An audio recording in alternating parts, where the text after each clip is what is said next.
Hello everybody. In today's video, I'm going to show you how to download Metal clips on PC. If you are using Metal TV on your PC, you can download the clips as MP4 files directly from the app. So firstly, what you need to do is you need to open your Metal app. And once you get into this interface, in the left-hand side, this is your clip library. Click over here and this interface that you will find. And under this My Album here, you'll find the clip that you want to save. And under this clip, you can simply select the download icon or right click the clip and select the save to disk. And you can also choose where to save it. The clip will be downloaded as an MP4.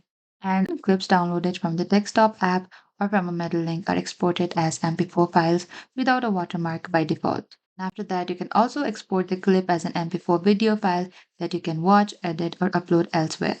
Thank you for watching this video. I hope this video was helpful. If you have any queries or confusion, please comment down below.